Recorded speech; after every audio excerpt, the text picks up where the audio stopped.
Hello, everyone. In this podcast, we will be discussing sensitive topics such as sexual assault. It's important to take care of yourself while listening. Some suggestions are listening while you're in a healthy headspace or knowing who you can reach out to if you become upset. Our 24/7 helpline for crisis calls based out of Central Florida is 407-500-HEAL. By contacting the national hotline at 1-800-656-4673, you can get support and learn about your local resources. There's always someone ready to help.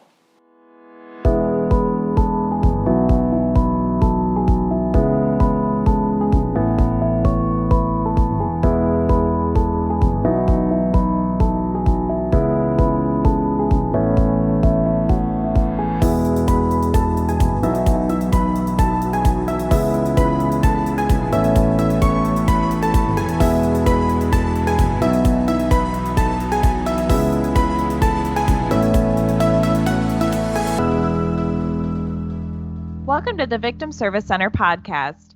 Here we sit down with professionals that serve survivors and victims of trauma or those who've experienced violence and have conversations about social issues.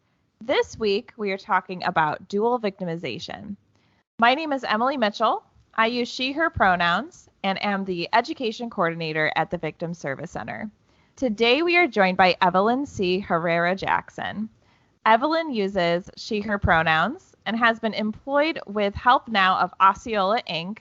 since 1998. She earned her undergraduate degree at Hofstra University and obtained a Master's of Science in Education with an emphasis in counseling multicultural groups from State University of New York College at Brockport. As the Outreach Services Director for Help Now of Osceola, Inc., she has facilitated numerous workshops on domestic violence, teen dating violence, sexual violence, drug addictions, and cultural diversity. So, Evelyn, thank you so much for being here today. Thank you for inviting me. It's been a wonderful experience we're going to enjoy. Absolutely. I'm really excited to delve into this with you. And we also have returning Rosa Abraham. Rosa uses she, her pronouns and is a bilingual crisis counselor and victim advocate at the VSC and is currently pursuing a PhD in forensic psychology. She is also a member of the Florida Crisis Response Team and other community task force in Central Florida to advocate for individuals healing from trauma. So, Rosa, thank you for returning onto the podcast. Thank you. I'm very excited to be here with you guys, especially Evelyn, since we're always working in the field. Absolutely. And I'm really excited to have this important conversation with you all. As a really brief introduction, October is Domestic Violence Awareness Month, and in an effort to bring to light this important topic, in this episode, we are talking about the intersectionalities of sexual and intimate partner violence. So with that in mind, as the education coordinator of the VSC, I train on various topics such as sexual assault, intimate partner violence, sexual harassment, kind of like what you also talk about, Evelyn. And they all fall under the greater sexual violence umbrella. That being said, what are some commonalities between sexual violence and intimate partner violence? And either you, Rosa, or you, Evelyn, can jump in at any time. I think starting off, the core, if you want to talk about what is basic and common between the two, it's about power and control. I think that alone, because under the intimate partner violence, both categories fall under that. But we know that when there's a partner that wants to exert power and control, he used many different, or that the abuser used many different tactics, and sexual abuse and physical abuse are amongst those. Absolutely. Yeah, we bring that up a lot in our trainings too, that the dynamic of power and control. Is there anything you want to add to that, Rosa? Well, I say that an important aspect of us evaluating or assessing this kind of situation is definitely relying on the cultural background, because it's going to look different for different populations. So there are some general aspects of similarities, but then there could be some specifics based on cultural background and religious beliefs. Absolutely. And that actually leads to my other question here. My follow-up is, what are some differences between intimate partner violence and sexual violence? I think that when you look at the many different types, and not everybody knows, there's a lot of different types of rape, of sexual violence. And I know that Rosa has taught me on many occasions, you know what? You have acquaintance rape, you have marital rape, you have stranger rape, amongst a few, and not many people are aware of those differences. But definitely when you have a partner that chooses to intimidate, to try to control you, sexual misconduct is one of those tactics that the abuser uses. That makes a lot of sense when you put it that way. When you think of the power and control reel, for example, I know there's a lot of different kinds out there to look at, but basically manipulation tactics, ways to take control of the other person through different means. So I can see why sexual violence and domestic violence are so intertwined, and yet domestic violence can go a little deeper with different manipulation tactics. For example, acquaintance rape, it doesn't have that same part that domestic violence has with other manipulative tactics within the relationship. So that makes a lot of sense. Rosa, did you have any differences you wanted to highlight? I think also one of the most important aspects will be the emotional component and attachment, just because when we're evaluating as advocates or counselors in the field, domestic violence becomes complex due to that emotional attachment or responsibilities. There could be kids, there could be family, there could be a long-standing relationship, or there could be other responsibilities that the person feels detaching from that other partner could represent a failure. When we're talking about sexual violence, it's a little bit difficult to sometimes even conceptualize, because the perpetrator could be anyone. So in domestic violence, you're basically fighting against someone that you have a relationship with. Sexual violence could be someone who is close to you, or it could be someone who you don't know at all. So those are certain particularities between those two. However, where I see the real danger is when we have the dual victimization, which will be a domestic violence survivor suffering from sexual violence as well. And that brings me to my other question here, which is the title of this podcast, which is Dual Victimization, which, as you mentioned, essentially refers to survivors of multiple victimizations of domestic violence and sexual violence.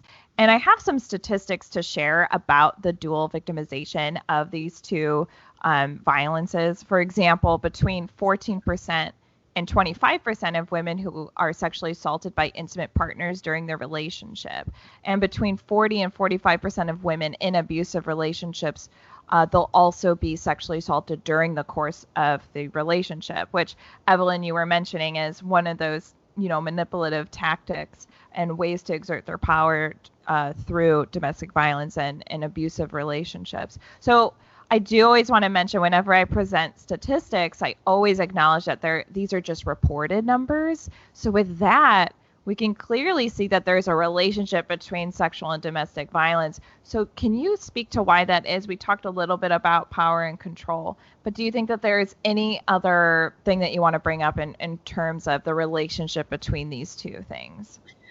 One thing that I've learned throughout the years, and it's very common in terms of when you're involved in an emotional relationship, that abusive person, it's progressive as sexual violence is as well. So initially, the person will show their good side, that courtship or that pre-dating or the dating phase. But we know that abusers tend to show their fangs after a while. And at first, it may be in private. And of course, whenever something in private, a lot of us, depending on culture, anything that happens at home stays at home, and we want to keep it tight-lipped. And there's a lot of, when you realize that you're uncomfortable, but it's really kind of uncomfortable sharing that stuff, even amongst your peers or even family. But abusers tend to act one way in public and another way in private. So the abusive partner is going to show themselves, their true selves, through time. And when we know that the lethality or the danger comes in place, they start blurring the lines. They start acting their true selves in public as opposed to private. So when a survivor comes in, one of the things that we have to as advocates is believing, because sometimes the stories that we hear are incredible, are unbelievable.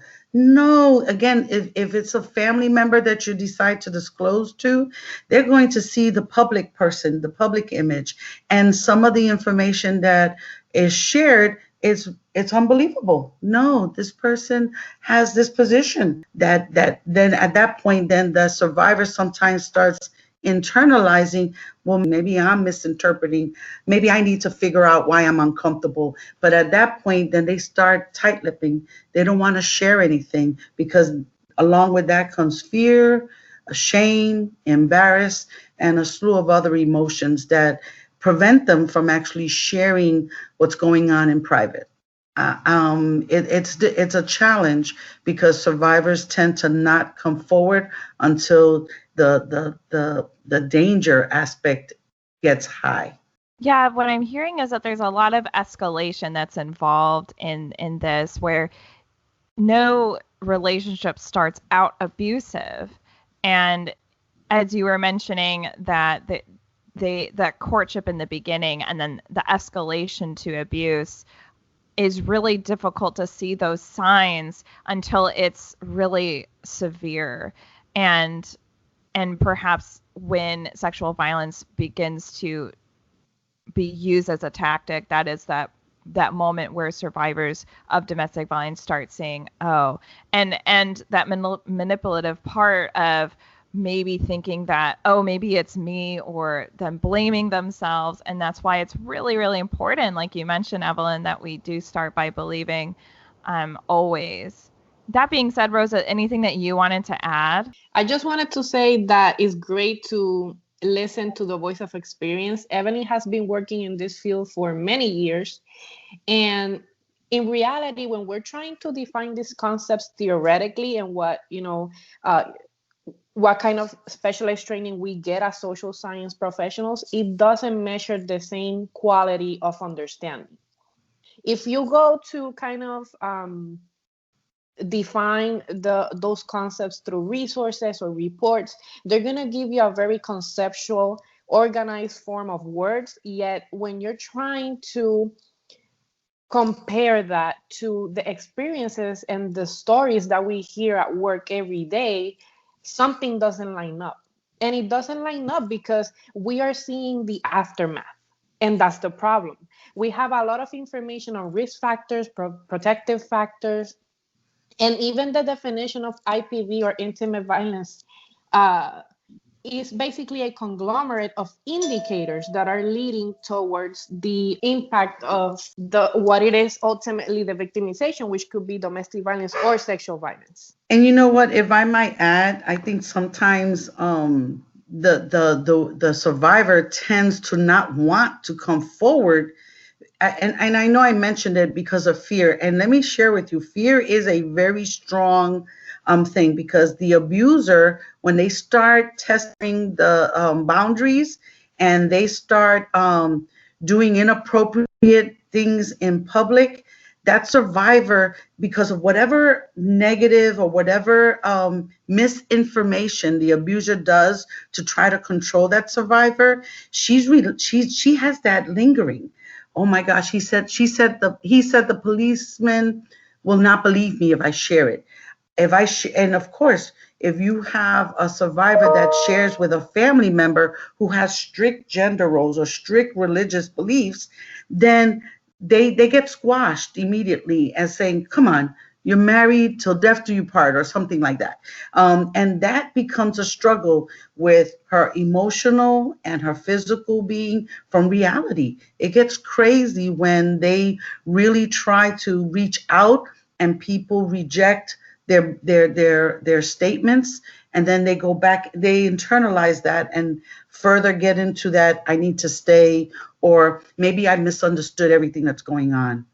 Absolutely. And thank you so much for bringing that to light. In our trainings, we have a healthy relationships training, and we talk all the time about those barriers that survivors have when it comes to coming forward, leaving. I do know statistically it takes about 7 times for someone to leave a relationship before finally that being the final time that they do leave. And among those barriers that you were mentioning, the cultural barriers of, for example, your family not believing in divorce, that kind of thing. And also maybe fear of being outed. Like if you're part of the LGBTQ plus community, for example, maybe they didn't even know that you were in a same-sex relationship, and you're afraid of that being exposed, or the partner is using that as leverage for you to not be exposed, or being reliant on them in a lot of different ways, monetarily, physically, if you have a disability. I have also heard of male survivors that are afraid to come forward if the abuser is a female, for fear of, embarrassment of people not believing them, for example. So it's really always important to bring up those barriers of why people stay and why people don't come forward. And with that, those statistics I shared, again, they're just reported numbers. So do you think that these numbers are actually higher? Absolutely. I mean, I know it was a long time ago, but and I'm sure that it still exists today. I remember in a training hearing that numbers reported represent 1% of the actual victimization.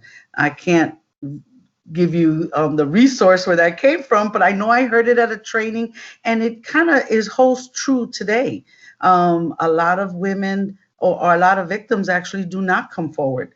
And sometimes the reaction of law enforcement, now look at the climate today, you know what I mean? I think that has additionally prevented survivors from actually calling because of fear of the reaction of law enforcement and how they're going to entertain that.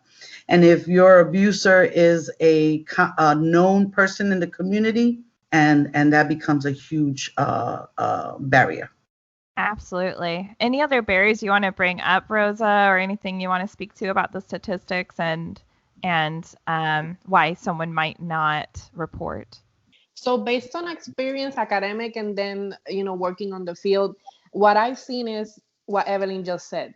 Statistics are just kind of a framework for us to partially understand the magnitude of a problem, yet it doesn't represent the reality of it.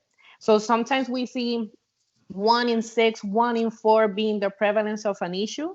However, us that work daily with this kind of victimization, we see cases coming daily at increased numbers. So there's always going to be that margin of error where we're missing information relevant to codifying the magnitude of the problem. And then when we're assessing, those circumstances, what I see a lot is that we have stereotyped what a perfect relationship should look like. So we have those ideas of movies, TV shows, or my grandma used to have this kind of relationship 20 years ago or 30, or this cultural expectation of what it should look like for you to have a successful relationship alters the reality.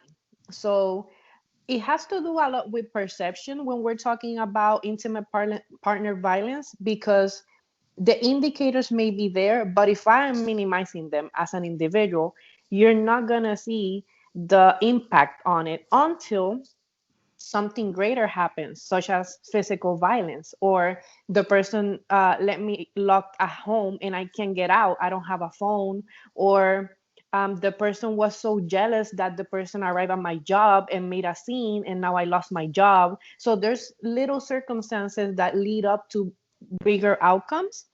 And that's actually what intimate partner violence is those indicators and leading events, perfectly like Evelyn codified, of ultimately reaching a completed event, which for some time in the legal system, it was actually defined like that. It was completed rape or attempted rape. There wasn't kind of like a general definition for that kind of violence. And now, because there's more understanding on the dynamics of domestic violence and sexual violence, the definition has been changing. And I think that a lot of us weren't exposed to this kind of information until we were professionals of the field.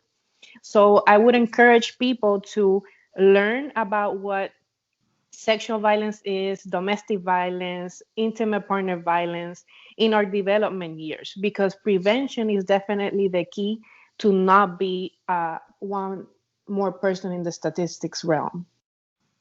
I want to add something that Rosa mentioned, and that's the obvious. That's the abuser preventing you from calling 911, the abuser threatening you that if you did call 911, that there's more danger to follow. So that situational barriers is sometimes very key, because again, we don't know what happens behind closed doors.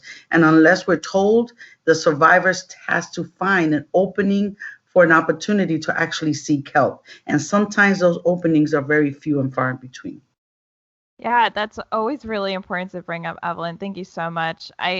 Especially even now when we're on lockdown, when we're not going out as much, I'm sure that it's even more difficult to find those situations where they're safe enough or feel safe enough to get that help, to get out. And I just want to reiterate that, our partners in the community like Help Now, and of course the VSC is here at any time to help you with that, to help develop a safety plan, to help you in crisis. We have that 24-hour helpline, and I always want to bring that up as well.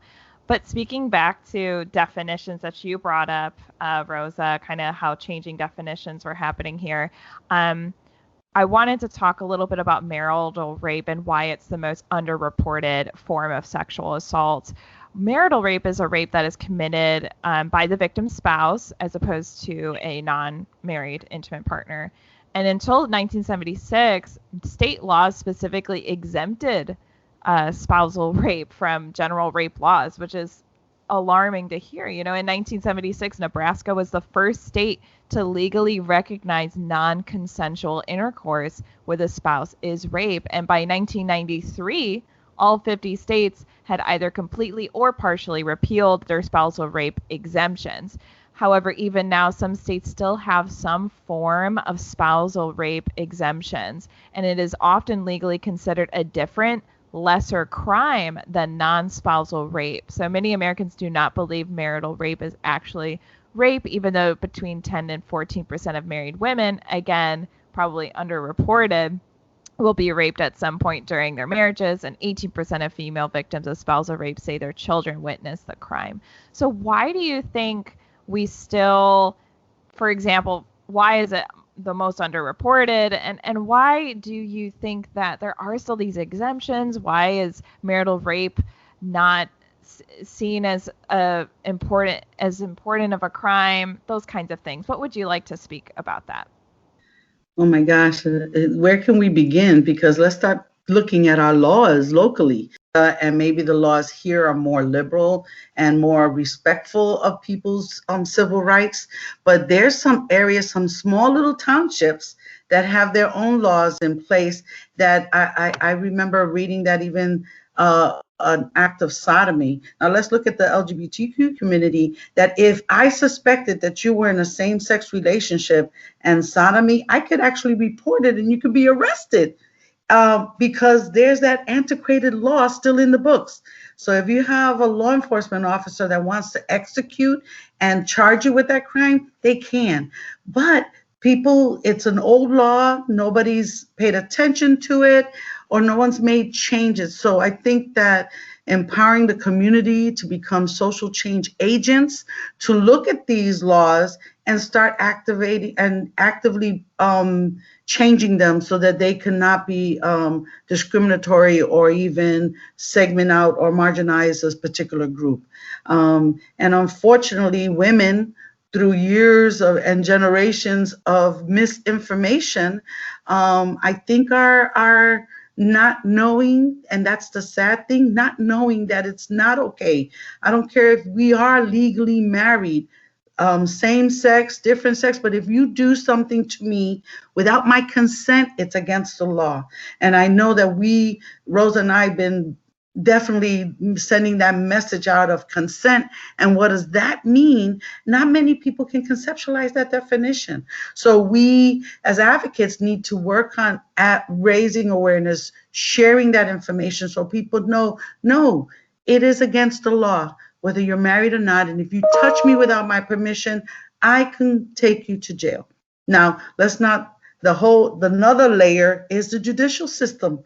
So I'm a spouse that my partner has violated me and I'm pressing charges on them. The language that may come out from the judicial side may send misogynistic messages or have the machismo air to it that unfortunately I probably asked for it or something silly.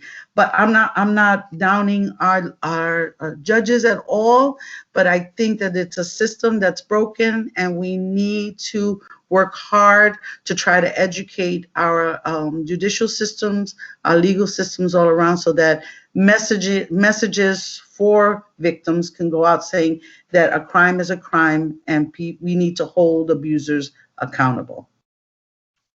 Absolutely, Evelyn, absolutely. And that was actually a question I wanted to bring up, and I think that we kind of addressed it already, but basically another reason why I think that maybe these numbers are underreported is that it would be the way that the systems are made and the way that the laws have seen it and how we culturally are looking at the intersections of domestic and sexual violence.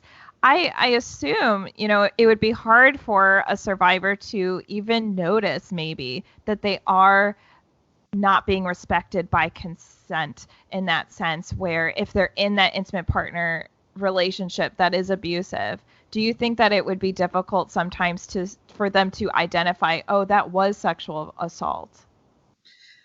I think that's where the educational piece comes into play, educating people that their temple should be respected by everyone. And let me tell you, there's a lot of interesting books coming out. I'm sorry, I'm not good with quoting resources, but geared towards young people, for little people, to start educating them while they're small, letting them know that no one should touch their breasts, or no one should touch their vagina, no one should touch them, or even comb their hair or anything like that, if it's not that the whole concept of consent is something that we need to start working with young kids so that they can evolve to adults saying that they understand that. And I know that with the sexual assault response team that Rosa and I are part of has been trying to get those messaging out to the school system. Clearly this year we haven't started anything because they're not letting us in because of the pandemic. But I think, again, in our own respectful circles, we're sending those messages so that they can be reinforced and understood. Absolutely. And consent is always important to bring up, that it is also has to be continual. It has to happen every single time. And things like marriage do not mean that you will consent at any time, right? That's such an important thing to bring up. And you also brought up a word, machismo, and either you, Rose, or you, Evelyn, can kind of talk about it, maybe defining what does that exactly mean when you bring up the word machismo? So bringing a little bit of the social, psychological complexity of it. Machismo is basically a dynamic that emerges and is well known for the studies published from Mexico. It does not mean that it only occurs there. It means that it was a predominant social issue in Mexico. Therefore, social psychologists and individuals in that profession decided to study closely what kind of indicators and intertwining variables play the factor into the outcome, which is usually violence. So it comes back to historical context of what we thought a relationship was, what marriage meant, and how the woman was objectified into being a property of a male rather than a partner.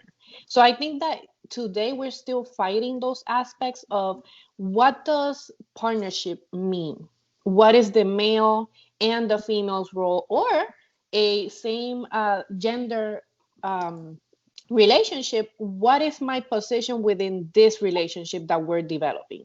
So there's a lot of learning that we're still going through as humans, and I think we're still fighting old patterns based on religious beliefs and how our society was developed in different cultural backgrounds.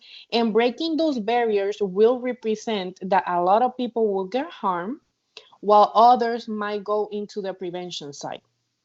So I think that machismo is very important for us to study, even if it's just as a tool to understand how does relationship violence begins as of intimate violence, or if it's domestic violence, sexual violence, marital rape, and all those type of victimization that are under the same umbrella.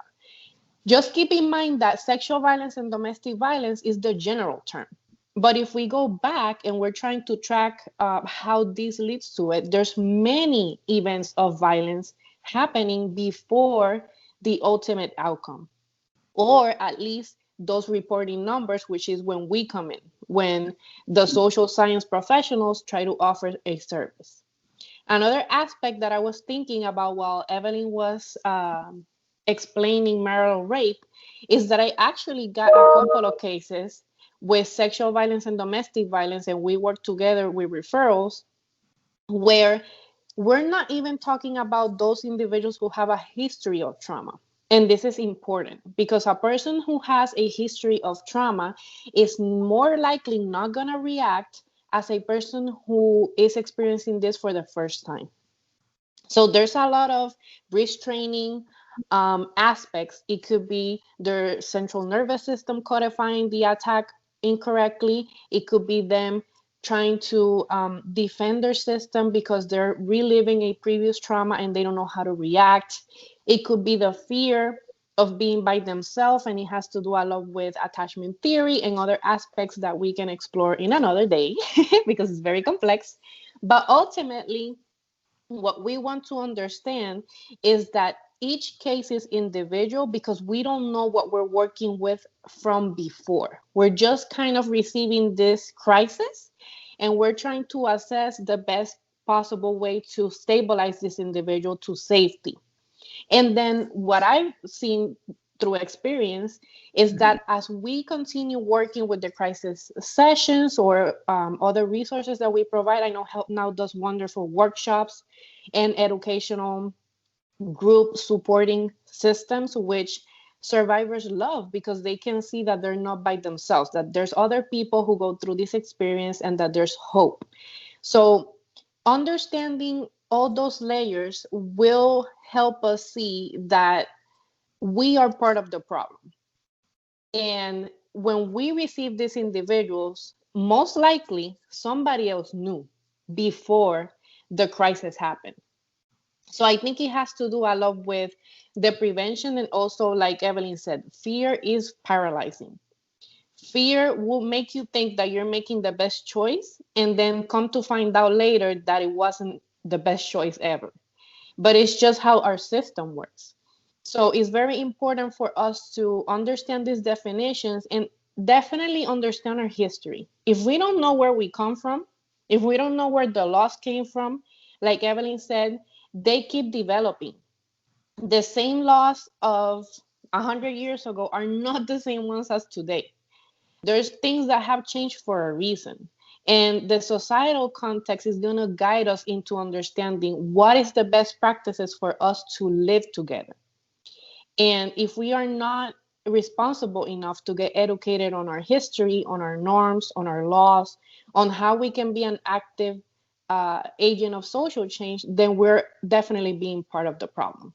And, to add briefly is sometimes those tapes that are taught generationally, those belief systems, those customs, those mores. It's hard when you have a survivor in front of you to start unwinding and reframing a lot of things that they've believed for so many years. So it's a huge challenge. And right now, we believe in practice that the survivors, her best safety plan, she knows it. Because many times by the time they come to us, we acknowledge that she's kept herself alive, or that survivor has not faced death due to her own safety innate nature, the things that she's managed to maintain. But there's a lot of other arms to the system. We haven't even talked about how that fear of being deported, or the misinformation about the Department of Children and Families. Because again, those historical messaging or even current messages that the manipulator has fed them to believe, if you call, see what happens, A, B, C, D. And all these things, that fear, again, is a huge component that survivors have to struggle with. We just have to start basic. And what I said earlier, validate. That's where it starts. Going off of those barriers and everything, talking about how maybe, for example, common beliefs that you've seen, like domestic violence and sexual violence clients have about themselves, for example. What are some of those common beliefs, and maybe those beliefs that maybe prevented them from seeking services in the past? Maybe you have a specific story that you'd like to share if you're able. For example, has a religion made them feel like they can't leave an abusive marriage? Or maybe they feel like they did something wrong and that's why. Or maybe if they witnessed family violence or were abused as a child, did they think that that behavior was normal? And we talked a little bit about it, but I wanted to see if you had any case studies or anything you'd like to share that a survivor has disclosed to you about, this is why I didn't come forward until now, that kind of thing. Well, I have one particular survivor a couple of years ago of Moroccan descent in an arranged marriage, millennial in age, but yet not knowing her husband very well, and the husband exercising his cultural rights as he saw fit. And I think that after a school buddy saw bruises, was that light was turned on. You shouldn't be. You have a right not to be abused. And I think working that survivor through the independence, severing the relationship with her husband after a short period of marriage, had very strong consequences. Parents, my understanding through her, parents cut her off. She is dead to her because she's divorced the arranged marriage. And that was an embarrassment to the family. And I think that was a huge cultural impact on her and her independence. And that's what we worked through. We worked and we planned her independence, from getting a driver's license or trying to obtain a driver's license, trying to secure employment, trying to get her paperwork in line, aligning her with legal representation for the divorce, or aligning her with childcare, because amidst all that, she was pregnant. You know what I mean? So there's a lot of things, and I want to say, success as it is, she's working, is still working on her driver's license, still a little intimidating, but you know what? It's that plan. She now designs where her journey. You know what I mean? But it's through that, at one point, feeling isolated with no support, and through our peer model, having that support system, talking to other survivors, most importantly, talking to other survivors from her culture, and empowering, sending that message of empowerment. It was a struggle. And I'm not saying she's by, a rock star yet, but I believe that she's designing her own path, and whatever she decides she wants to do, it's there. But that's just one example. And I know we could talk about many, but I am proud that we were able to help her understand that none of this was her fault, and that how design, this is what it was, some reality based therapy there, but at the end of the day, let's move forward, and what can we do to help you do so. And I know Rosa has a lot of examples that too. Interestingly, what I see is a lot of re-victimization. Mm, So what I've come to find out is that a lot of people have at least one type of victimization in their history, and then it's the second or the third one that makes them kind of push forward because they feel their self-esteem is being jeopardized, or they feel like they have fought a whole life and then now things are crumbling down again, or they're fighting against familiar patterns that impact their ability to build a successful future. So there's a lot of things that happen, and like we have seen, through our experiences and have we been talking through this podcast today. It's not until a big event happens that people start to follow through. So I do remember a case where, and it was very sad, I'm going to admit. It was a lady actually from Mexico, Spanish speaking only. She was residing here with her 5 kids. And one of the kids was a result of a sexual trauma by a stranger. That's a second instance, because the first one, she was actually victimized by her father until she was 17 years old, where she decided to flee the house and go to another part of Mexico in order to try to cross to the United States to kind of have a better future, and then in mind bringing her siblings so they won't be victimized by her father. So we're talking about 2 victimizations in probably like a 10-year mark. So then she mentioned that her younger sibling was being victimized because she left. So she was experiencing self-blame. If I would have stayed, my sister wouldn't have been a victim like me.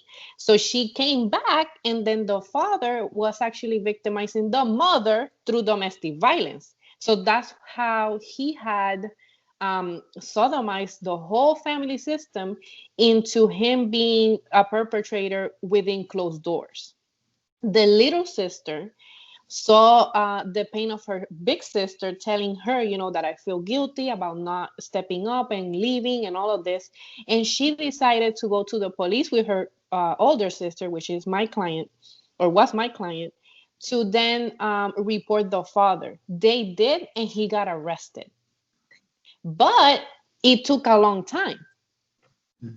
Interestingly, the police people in Mexico, they actually, in that town, they go with some microphone and a car, and they go around town saying ta-da-da-da-da was caught for sexual violence. So it's basically like a humiliation kind of thing in their community, and that impacted the family. So we're talking about another victimization towards the family, where the community now labeled them as victims, and they were, making their own opinions.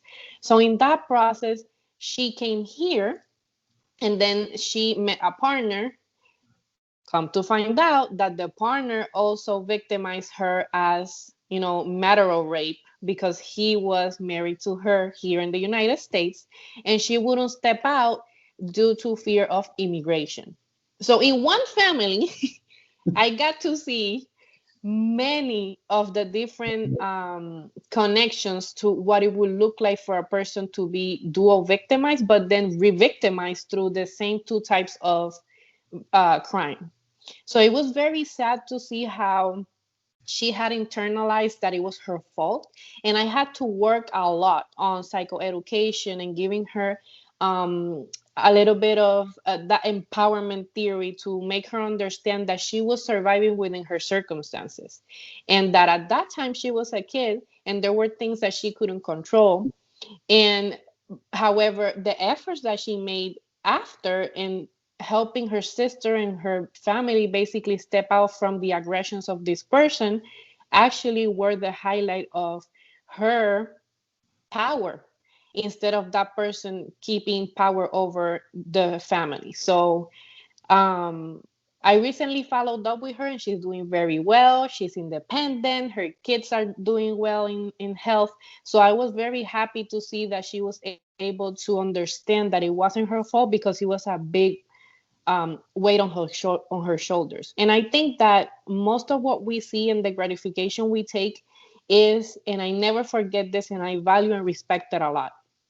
When we go out to provide a service and we receive a person and you see the pain in their eyes, and then you work with them for a certain time, maybe we disconnect and they come back and you see a whole different person with light and that empowerment and desire to eat the world if they can.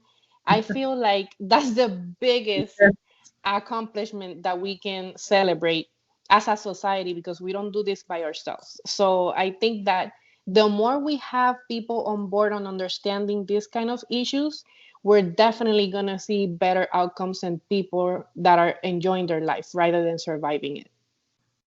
Wow. Those are both very, very powerful stories. So thank you so much for sharing both of those. I think they highlight a lot of the complicated systems at play here when it comes to domestic violence and sexual violence and victimization in general.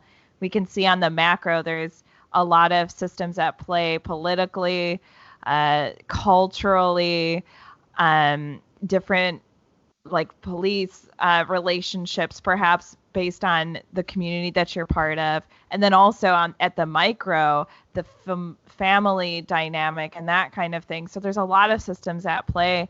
And with that in mind, do you have any information that you'd like to share on the risk factors associated with dual victimization? I think one is the healing process and how it's layered, and sometimes addressing that as clinicians, or even addressing them as advocates, can be complicated. But this is on our side as advocates, that we just need to work with her healing process, or the survivor's healing process, at her pace, little at a time, and just not speeding it up or wanting it to be, because there is no quick fix for the experiences that these survivors experience. There is no quick fix. So working with them independently at their pace, and for me, the reward is the end result, that they are independent, that their self-esteem is beaming, that they are working towards a better themselves, is the process. I guess on the flip side, the ultimate risk is death. So for us as advocates is putting our our tool hats on, our tool belt on, and providing all the information and resources we can, so that the survivor can sift through that and identify, take what she can or he can, and then move forward. But knowing that that is a possibility, that death is a possibility, providing prevention strategies to help the survivor go through is the most important thing I see in my eyes. Absolutely. Thank you so much. Rosa, did you have anything you'd like to add to that? If we kind of add some clinical aspects of it, we can say that people who suffer a mental health disorder could be at higher risk.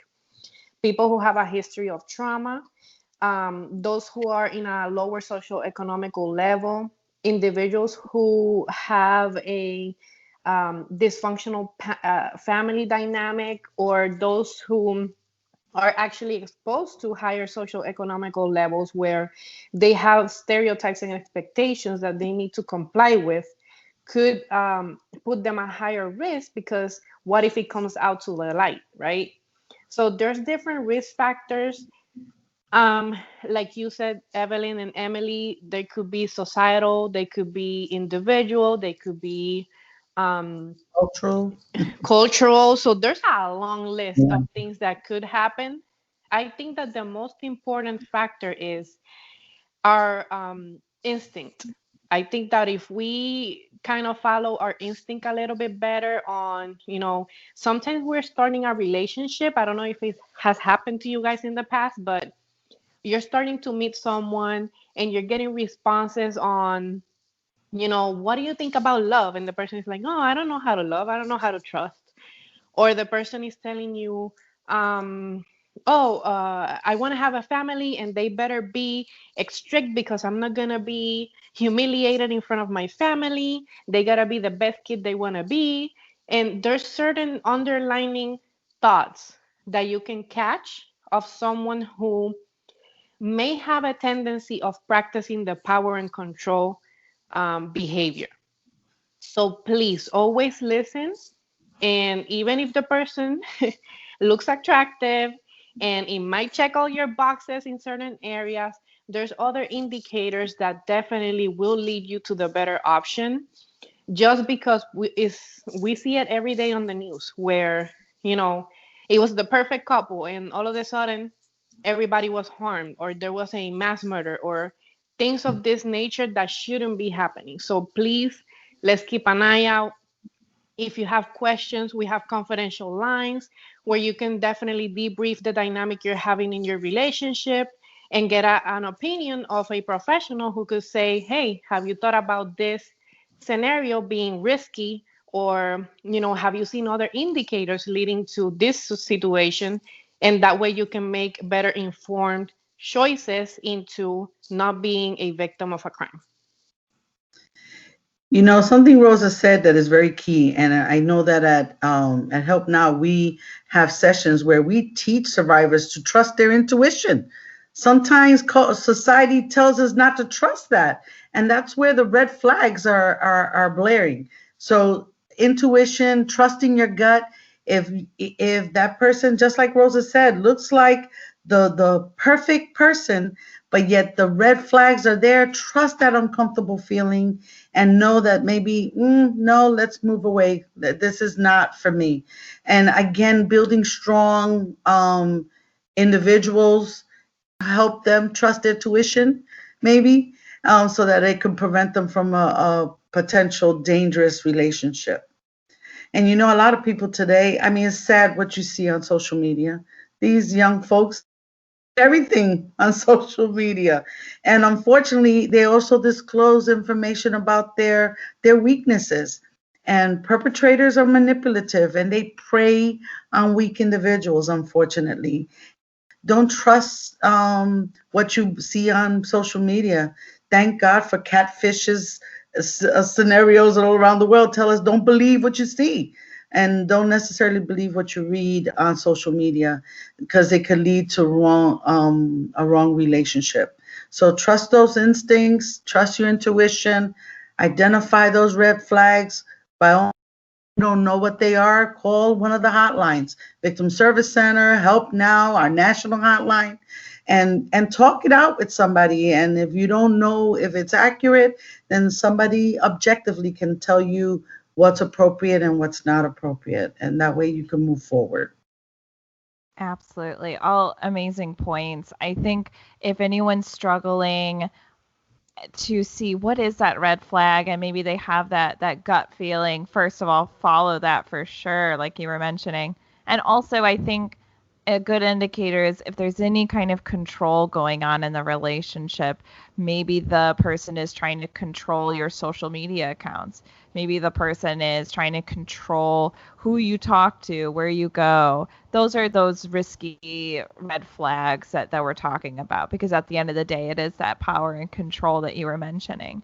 That being said, we talked a lot about intersectionality and how different identities within a person can contribute to the victimization. It can contribute to why they might not reach out, can contribute to risk factors in general. For example, having a disability and maybe being part of a culture that has strict gender roles, those kinds of things. So since we talked a lot about that, I kind of wanted to shift the conversation to, what are some needs of this population, of those that experience dual victimization, that required your advocacy, and how were you able to meet those needs as a professional?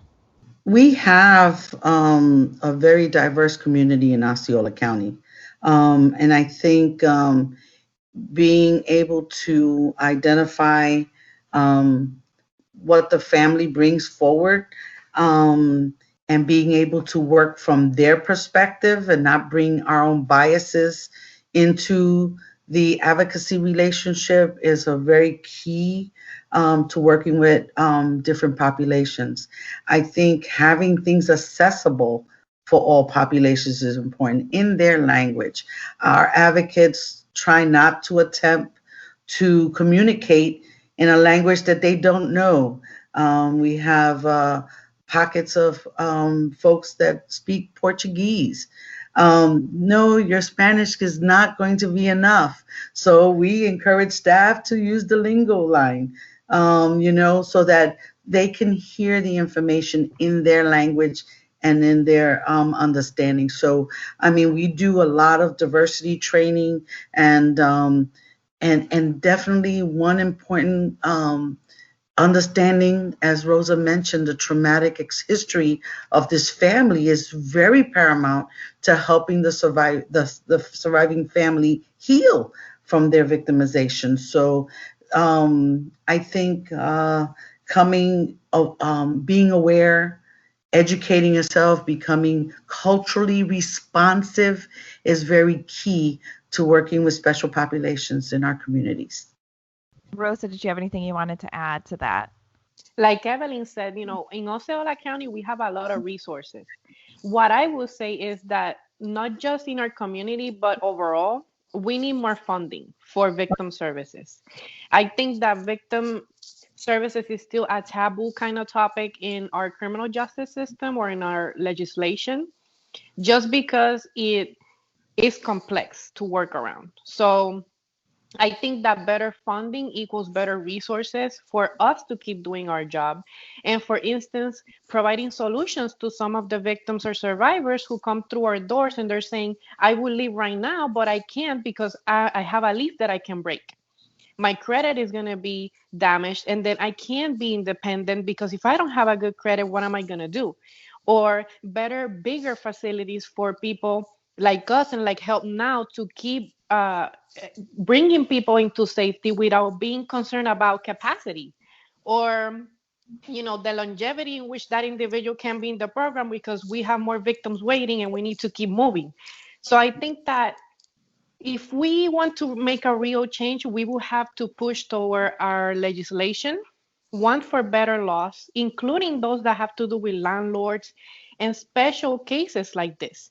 Because I can't count enough how many cases I've had on our helpline that they're stressed, that they have reached their maximum capacity of coping, and they can leave because it will represent them having a financial hardship that is difficult to grow from, or they have their kids that they're not sure where they're going to be living, or even those families who have special needs. What are we going to do about those people who are actually a victim because they're in fear of not having what they need in order to keep surviving? So I think that the best thing that we should be asking for as civilians and professionals will be better funding, better norms, and more educated uh, judges and people who make final decisions into understanding that when we bring these cases in front of them for them to make a determination, that they're being culturally responsive, like Evelyn said, and that they're using the law in the benefit of healing and not in the benefit of being punitive. So I think that if we keep working towards validating the fact that there are victims and we're working with them every day, that eventually our society is going to pick up to it and say, you know what? Most of our funding should be going to victim services rather than other social situations that I can't say because I'm not a politician, but I definitely understand that if you want to have a working society, you need to engage into mental health and you need to engage in social programs for us to be healthier.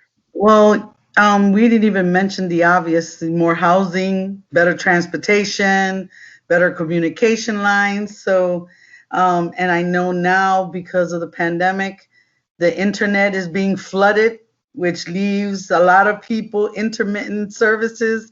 So, I mean, we have a lot of needs. I think as our community grows and adapts to situations, we just need to be in a position to talk to our political leaders, again, to increase funding, provide services. We have received some aid, especially for those individuals that have suffered through COVID. But we need more. A lot of the families in need because of being displaced. We just need more services, and that'll help our population thrive, our community thrive. Absolutely. And as kind of a final question here, I would pose this question as you talking to the audience, rather, of how can we as individuals advocate for these populations of people who are being victimized by domestic violence and sexual violence? Is there anything that you'd like to add about dual victimization, or any parting words, that kind of thing, of how individuals could advocate for this population? I think platforms like this, where people can access, is a wonderful thing. I think open communication with individuals in our community, raising awareness at every corner, at every opportunity we can. I think if I had all the money in the world, I would blast our hotline 100 in every billboard from here, from east to west, so that survivors know that there is help. And I think that's sad when abusers tend to utilize, you're alone, no one's going to believe you, you cannot get help. That's wrong information. Survivors, we do have help for you. We even have different platforms. I mean, if you don't want to show your face, then chat at our website. If you don't want to say your name, I don't need to know your name. Call the hotline and speak to a live person that can be objective, provide you good resources, and at least give you a leg to stand on so that you can move forward. But, you know, survivors are so afraid of outcomes, of the threats, of embarrassment, and all the things we delineated earlier. I think that just letting them know that we do exist is important. You'd be surprised how many people know Help Now has been in the community over 35 years plus, okay? And still, people don't know who we are. I think the same thing applies with Victim Service Center. Again, people don't know that we exist. And I don't know how much promotion we can do, but you know what? We just got to ante it up. Do podcasts like this more often. I think spread the word. I do my part in making sure everybody knows that we do exist. And I think the more we do that marketing piece and that raising awareness, and as we are at the beginning of our DV Awareness Month, we have a slew of just generation, what you need to know. And I think if people join those, they're going to be much wiser and know of services, because you never know when you need to tell a friend. Absolutely, really well said. And just normalizing the conversation to share it is something that we can all do, and just keep talking about it. It's really important that we get the message out there that there is help, from Help Now, from places like Victim Services Center. So I really appreciate everything that you do and everything that Help Now does. So thank you so much, Evelyn. Rosa, anything that you'd like to share? Sure. I definitely want to express my respect for all my colleagues and professionals in the field who dedicate their lives and time into being better prepared for survivors. And directly speaking to you, survivors, or even individuals in the community who have not experienced a victimization but are concerned about someone you know, please know that there's people that care. I can pledge and I can put my head on a stick saying that Evelyn and I care, and our team does care. We're going to listen, and we're going to try to problem solve, or at least offer you the best tools that we have in our toolkit in order for you to thrive. There's nothing more important for us than to see you guys take control of something that it wasn't meant to happen in the first place, but we're here and we're ready for you. Don't hesitate. And I'm also not asking you for being the problem solver. You don't have to solve this by yourself. Please reach out to us. We're here always, literally 24/7. We have crisis helplines. And just keep in mind that this is a problem that we're all part of it. I don't want people to think that they have full responsibility on life circumstances. I do think that those who ignore it have a big responsibility because you're putting others in danger. So please listen. If you're seeing, contact law enforcement or reach out for help. And if you're ready to do so, get in contact with us and we're going to be with open arms and open doors to give you the best that we can. For the good Samaritans out there, don't try to address this issue on your own because we don't want to place you or your family's life in danger. Please seek us. We are trained, we're professionals, and we're the ones that dedicated our lives to help survivors in need. So thank you for being a good Samaritan because I know that you care. But if you care enough, let's do it right. Seek training from Victim Service Center or from Help Now or any other helping organization so that you'll have the tools that you can provide at least the good referrals to the professional agencies that exist. Absolutely. I think at the end of the day, the thing that will really help end violence is that connection. Everyone coming together and having that connection. And I think that that's a wonderful place that we can sign off here for the podcast. So thank you for listening to the Victim Service Center podcast. The VSC is a nonprofit organization that provides free confidential counseling services for victims of any kind of trauma in Central Florida.